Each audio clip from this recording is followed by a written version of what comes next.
लक्ष्मी सुनो, आज मैं तुम्हें सुनाता हूं काल भैरव भगवान शंकर ने क्यों प्रकट करा। उसका कारण केवल एक है। जब देव अधिदेव महादेव अपने नेत्र बंद कर कर बैठ जाते हैं और समाधि में लीन हो जाते हैं, साधना में लीन हो जाते हैं, तब काल भैरव का दायित्व बढ़ जाता है। भैरव का दायित्व बढ़ जाता है।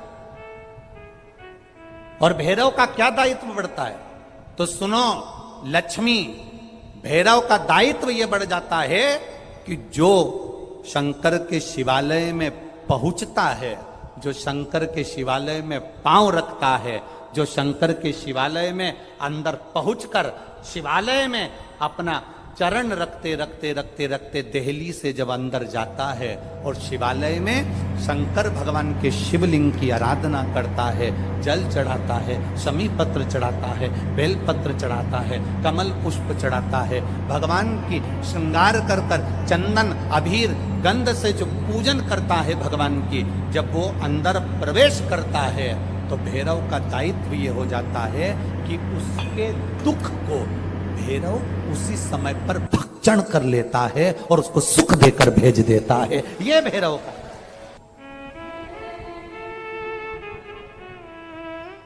काल भैरव का काम क्या है? काल भैरव का कार्य क्या है?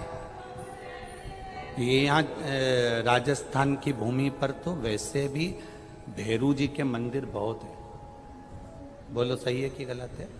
और पूरी दुनिया में जितनी भी, पूरी भारत की भूमि पर दुनिया के लोग कहीं पर भी लें, कहीं पर भी रहें, पर भैरू पूजने के लिए हमारे राजस्थान में आते जरूर हैं। भले वो कभी भी आए, पर राजस्थान में आकर भैरू पूज कर जाते ही।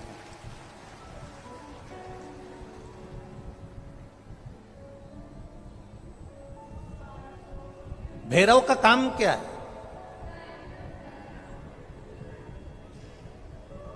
शंकर भगवान ने क्या केवल एक ब्रह्मा जी का सिर काटने के लिए काल भैरव को प्रकट करा? केवल एक कार्य के लिए ब्रह्मा जी ने, भगवान शिव जी ने काल भैरव को प्रकट करा? केवल एक काम के लिए नहीं। मेरा भोलेनाथ एक कार्य के लिए काल भैरव को कभी प्रकट नहीं कर सकता, क्योंकि मेरे भोलेनाथ ने जब जब जो काम किया है वो संपूर्ण ब्रह्मांड के कल्याण के लिए किया है। इसलिए ब्रह्मा के सिर काटने के लिए, अकेले केवल ब्रह्मा का सिर काटने के लिए भगवान काल भैरव को प्रकट नहीं कर सकते। तब काल भैरव के प्रकट होने का कारण क्या है? भैरव के प्रकट होने का कारण क्या है? भैरू जी के प्रकट होने का कारण क्या है? भैरव प्रकट क्यों हुए हैं? तो शंकर भगवान जब काल भैरव जब नारायण के यहां बैकुंठ में गए और भगवान बैकुंठ में जब पहुंचे तो लक्ष्मी जी ने भगवान नारायण से पूछा, प्रभु मेरे मन के संशय को मिटाइए, ये भैरव प्रकट क्यों हुए हैं? केवल ब्रह्मा का सिर काटने के लिए?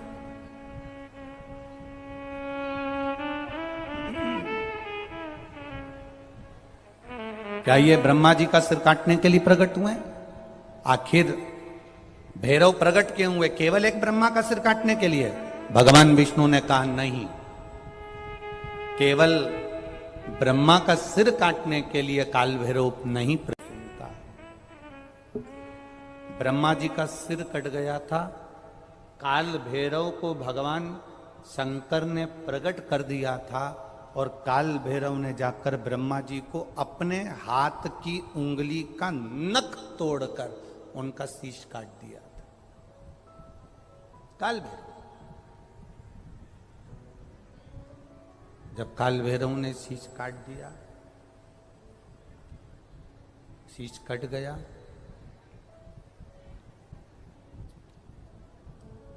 भैरव काल भैरव का आदर, सम्मान, सत्कार सभी देवताओं ने किया।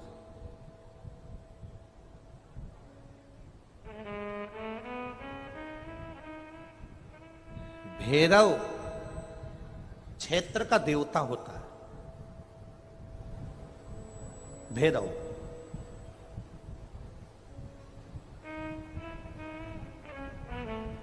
चौसठ तरह के भैरव होते हैं। कितने तरह के? 64। 64 तरह के भैरव होते हैं।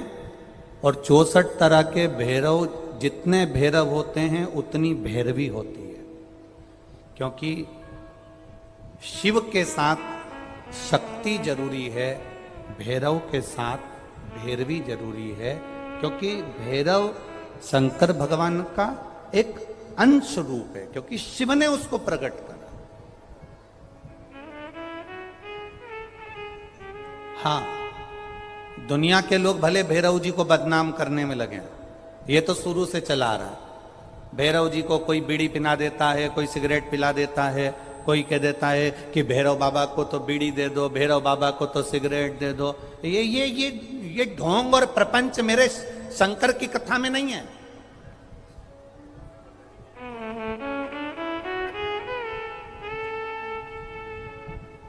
शिव का एक अंश है भैरव। काल भैरव जो प्रकट हुआ वो शंकर भगवान का एक अंश है।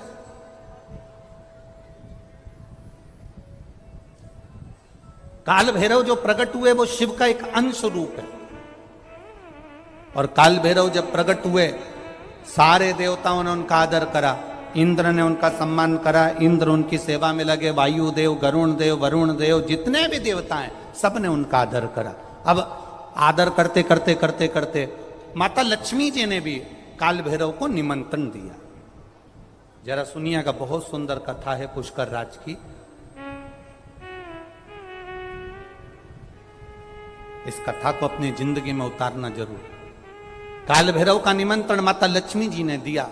और माता लक्ष्मी जी ने काल भैरव को निमंत्रण दिया कि काल भैरव आप बैकुंठ में पधारो और बैकुंठ की भूमि को आप पधार कर आनंदित करिए। तो काल भैरव भगवान का नाम उच्चारण करना, कैसा भी चर्म रोग हो, कैसी भी बीमारी शरीर की चमड़ी से जुड़ी हुई अगर हो गई है, काल भैरव भगवान का स्मरण फल देता। भैरव भगवान का नाम लेकर जल समर्पित कर कर, मां भैरवी का स्मरण कर कर जल की धार का स्मरण। शिव शंकर, यह शिवलिंग है, यह जलाधारी है। जब जल चढ़ाएं, दक्षिण में खड़े होंगे, जहां पानी बहता है वो उत्तर में जाता है। शिव जी का जो पानी है वो बहकर कहां जाता है? उत्तर में। तो जहां से पानी बहता है उसके ठीक विपरीत में खड़े होकर बैठकर आप शिव जी को यहां जल चढ़ाएं। ओम भैरवाय नमः। शिव भैरव का नाम लेकर जल समर्पित करें।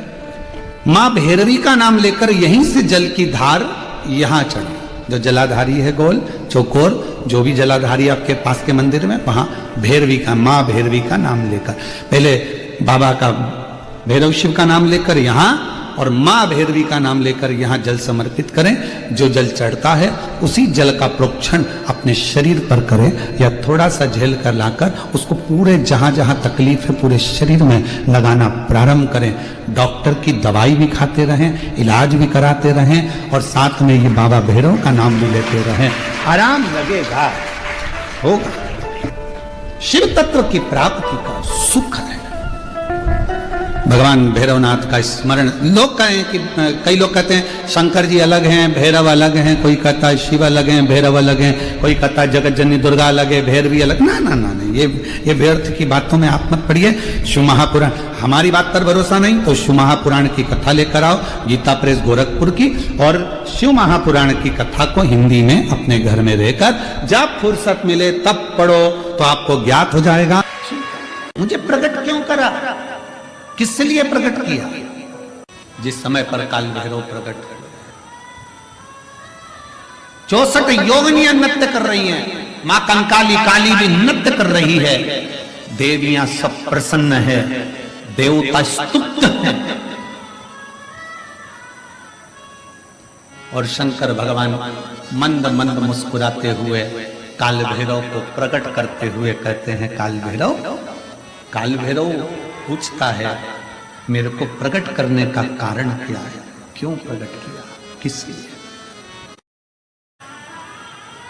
काशी वाले कहते हैं कि काल भैरव काशी के कोतवाल हैं, पर शिव महापुराण की कथा कहती है कि काल भैरव केवल काशी के कोतवाल नहीं, काल भैरव पूरी भारत की भूमि, पूरे विश्व के कोतवाल है। पूरे विश्व के मृत्यु लोक में जो जन्म लेता है, शास्त्र कहता है, हमारे शास्त्र वर्णन करते हैं, ब्रह्मा ब्रह्म लोक में विराजमान है, भगवान विष्णु वैकुंठ लोक में विराजमान है, भगवान शंकर मृत्यु लोक में विराजमान है। भगवान शंकर अपने नेत्र बंद कर कर बैठे रहते हैं। मां सती ने, माता पार्वती ने शंकर भगवान से पूछा था इस काले भैरव को क्या केवल ब्रह्मा जी को मारने के लिए, ब्रह्मा जी का सिर काटने के लिए प्रकट करा आपने? क्या इस काल भैरव को केवल अंधकासुर के वध के लिए प्रकट करा तुमने? क्या इस काल भैरव को केवल दुष्टों के संहार के लिए प्रकट करा आपने? शंकर भगवान कहते हैं नहीं पार्वती, ब्रह्मा का सिर तो मैं भी काट सकता था, अंधकासुर को तो मैं भी मार सकता था, पर काल भैरव को मैंने इन दुष्टों के संहार के लिए प्रकट नहीं करा है। पार्वती, जब मैं नेत्र बंद कर कर बैठूंगा तब साधना में लीन रहूंगा। मृत्यु लोक से कोई अपने प्राणों को त्याग कर जब जाएगा तो मेरा काल भैरव उसकी हाजिरी बजाता हुआ आगे आगे चलकर बताएगा कि इसने शिव को एक लोटा जल चढ़ाया। मेरा काल भैरव ये बताएगा कि शंकर को एक लोटा जल चढ़ाया, इसकी साक्षी है। हनुमान जी कौन है? शिव का। हम हनुमान जी को अलग नहीं मान सकते। शंकर ही हनुमान है और हनुमान ही शंकर है, दोनों में कोई भेद नहीं। हम उसको अलग नहीं मान सकते। दुनिया भले भेद करे वो अपनी जगह पर हमारी व्यासपीठ ये भेद करना नहीं सिखाती। हमारी व्यासपीठ तो कहती है राम ही शिव है, शिव ही राम है, दत्त ही शिव है, शिव ही दत्त, कृष्ण ही शिव है, शिव ही विष्णु ही शिव है, शिव ही विष्णु, सब एक में नजर आ रहा है। और सारे तीर्थ धाम आपके चरणों में, हे भोलेनाथ प्रणाम आपके चरणों में। शिव के अंतर्गत सब समान,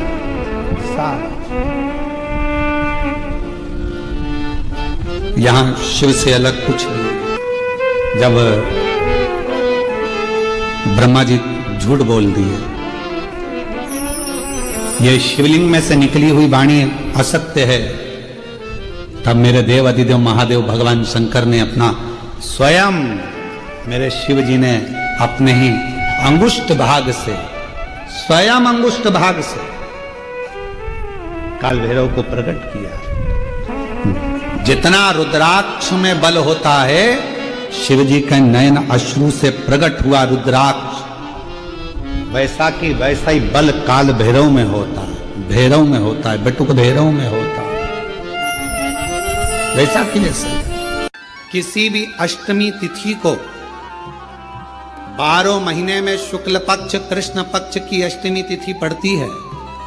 यदि किसी भी अष्टमी तिथि को अगर किसी ने नियम बनाया 5 अष्टमी का, 8 अष्टमी का, 7 अष्टमी का, एक कनेर का पुष्प शिवजी के शिवलिंग को समर्पित करना, अशोक सुंदरी के स्पर्श करना, और जो जलाधारी होती है, जैसे ये शिवलिंग है, ये जलाधारी है, तो पहले शिवलिंग पर स्पर्श, फिर अशोक सुंदरी का स्पर्श, फिर जलाधारी पर कनेर का पुष्प शिव जी की ओर मुख कर कर, अर्थात जैसे मानो ये कनेर का पुष्प है, तो ऐसा शिवलिंग का स्पर्श करते हुए जलाधारी पर जो समर्पित करता है, भगवान शंकर उसके मन की कामना को पूर्ण जरूर करते हैं। एक कनेर का पुष्प। विवाह नहीं हो रहा, हम तो टेंशन में पड़ गए, लड़की 28 साल 30 साल का लड़का हो गया, विवाह नहीं हो रहा, कुछ मत करो। अष्टमी तिथि आए तो अशोक सुंदरी वाली जो जगह है वहां पर हल्दी की 7 बिंदियां लगा दो, लड़का लड़की का हाथ उस बिंदी पर रखवा दो, उसका नाम गोत्र बोलो, उसी हल्दी में उसके हाथ पीले करवा दो, और पीपल के पेड़ पर उस हाथ के 5 छापे पड़वा दो। 3 महीने में विवाह पक्का हो जाता है महाराज। और कोई कोई माताएं कह देती हैं, कोई बच्चा कह देता है, मम्मी मुझे याद नहीं होता, याद करता हूँ परीक्षा हॉल में जाकर भूल जाता हूँ, मैं कुछ पढ़ता हूँ बाद में जाके भूल जाता हूँ, स्मरण में नहीं रहता। तो उनसे भी निवेदन है, आप माँ नील पाठ नहीं पढ़ सकते, स्तोत्र नहीं कर सकते, संस्कृत में नहीं पढ़ सकते, तो मां नील सरस्वती के नाम से अष्टमी, नवमी और चतुर्दशी के दिन एक शंख पुष्पी पुष्प को, नीला कलर का जो फूल होता है बेल में लगा होता है, जो शिव जी को अति प्रिय होता है, उस पुष्प को आप जलाधारी पर रख दीजिए। जलाधारी जानते हो ना सब लोग, शिवलिंग पर नहीं, जलाधारी पर रख दीजिए और जल चढ़ाना 7 बार प्रारंभ करिए। बाबा देव अधिदेव महादेव आपको याददाश्तता में प्रवर करेगा। परीक्षा हॉल में जितना तुम याद कर कर गए हो, अच्छी मेहनत कर कर गए हो, तो भूलोगे नहीं, तुम्हारी बुद्धि तीव्र होती। और एक आसन से जितने समय 9 बजे अगर आप बैठते हो पाठ करने, तो 9 बजे ही बैठना है। 11 दिन तक प्रतिदिन 3 पाठ रोज करो।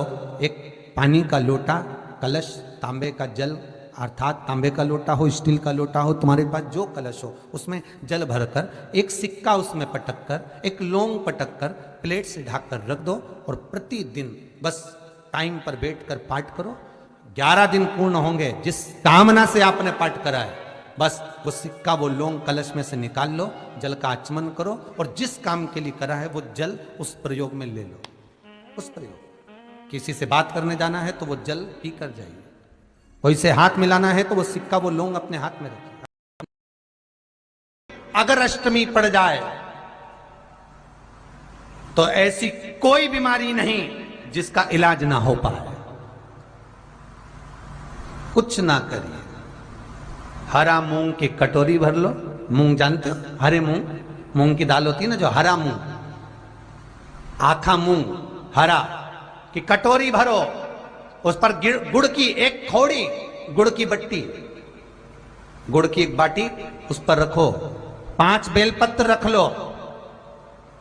और जिस व्यक्ति को बहुत भारी बीमारी है, कैंसर जैसा रोग भी है, किडनी, लीवर, जो भी उसके खराब हो रहे हैं, कोई तकलीफ है, ऐसा लग रहा है कि बहुत सांस चल रही है, कहीं कोरोना जैसी बीमारी ना हो जाए, बहुत तकलीफ हो रही है, बस वो कटोरी में मूंग लेकर, उसमें गुड़ की खोड़ी रखकर, 5 बेलपत्र रखकर, बुधवार कटोरी में भरकर, गुड़ की खोड़ी रखकर, गुड़ की भट्टी, 5 बेलपत्र, जिसको बहुत बीमारी हो, दमा, श्वास, किडनी आदि का आदि बहुत बीमारी हो, 21 बार शरीर पर से उतार कर महाराज सीधे हाथ में रखकर नाम, गोत्र खुद का बोलकर और भगवान से, गणेश जी से विनती कर कर, अष्टमी तिथि के दिन, बुधवार के दिन जो भी आ रही है, बहुत समय के बाद पड़ रही है, उस दिन उस कटोरी नहीं लेना, पुरानी कटोरी नहीं लेना, कोई कटोरी घर में नहीं हो, नई कटोरी, और उसको गणेश जी के मंदिर में पहुंचा दीजिए। गणेश जी के मंदिर में पहुंचाएं, गणेश जी के मंदिर में पंडित जी भी बैठे रहें, हाथ में मत देना उस कटोरी को, भले दरवाजे पर, चौखट पर, गणेश जी के राइट हैंड की ओर, आपका उल्टा हाथ होगा, गणेश जी का सीधा हाथ होगा, तो गणेश जी का जो राइट हैंड हो, दर्शन करते समय सीधा हाथ इधर आएगा, उस हाथ के वहीं पर, अर्थात जमीन पे ही रख देना, पर रखना भूमि पर ही। महाराज कैसी भी बीमारी होगी, अगर चलने में भी तकलीफ हो रही होगी, तो अष्टमी को कर कर देखना, 11 या 12 तक आपको अंतर मालूम पड़ जाएगा। किसी भी अष्टमी तिथि को 12 महीने में शुक्ल पक्ष, कृष्ण पक्ष की अष्टमी तिथि पड़ती है। यदि किसी भी अष्टमी तिथि को अगर किसी ने नियम बनाया 5 अष्टमी का, 8 अष्टमी का, 7 अष्टमी का, एक कनेर का पुष्प शिवजी के शिवलिंग को समर्पित करना, अशोक सुंदरी के स्पर्श करना, और जो जलाधारी होती है, जैसे ये शिवलिंग है, ये जलाधारी है, तो पहले शिवलिंग पर स्पर्श, फिर अशोक सुंदरी का स्पर्श, फिर जलाधारी पर कनेर का पुष्प शिव जी की ओर मुख कर कर, अर्थात जैसे मानो ये कनेर का पुष्प है, तो ऐसा शिवलिंग का स्पर्श करते हुए जलाधारी पर जो समर्पित करता है, भगवान शंकर उसके मन की कामना को पूर्ण जरूर करते हैं। एक कनेर का